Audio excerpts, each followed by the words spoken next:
अस्सलाम वालेकुम, कैसे हैं आप सब। उम्मीद है आप सब खैरियत से होंगे। तो आज जो रेसिपी मैं आपके साथ शेयर करने के लिए कर आई हूँ वो है दूध रूह अफ़ज़ा साबूदाना शरबत।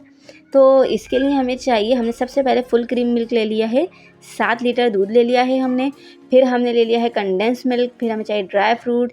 चीनी हमने ले ली है 3 पाव के करीब। फिर हमें चाहिए तुखम बलंगा जो कि हमने ले लिया है हस्बे ज़रूरत। अब सबसे पहले हम 1 कप पानी बॉयल करेंगे और उसमें 1 पैकेट जेली का डालकर और उसे इतना पकाएंगे कि जितने भी क्रिस्टल्स हैं ये सब डिज़ोल्व हो जाएं। ये देखिए इस तरह।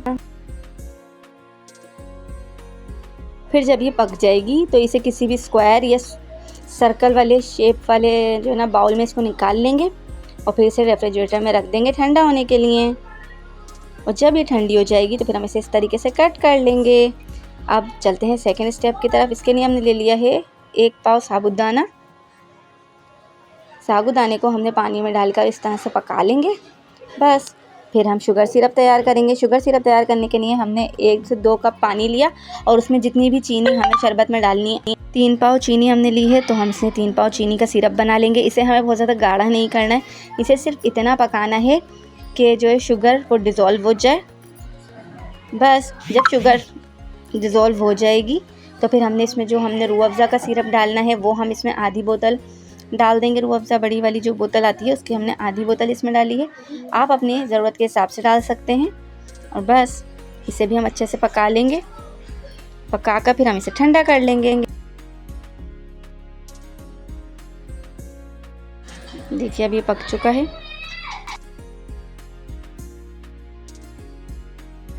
चलिए अब शरबत तैयार करते हैं। अब हम सबसे पहले हमने ले लिया है मिल्क, 7 लीटर दूध लिया है हमने।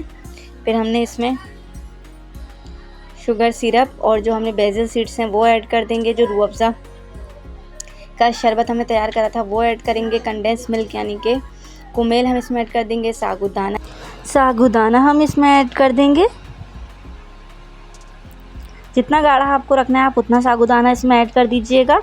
और फिर इसमें ड्राई फ्रूट और जेली ऐड कर देंगे और बस मज़ेदार रूह अफ़ज़ा साबूदाने वाला तैयार है।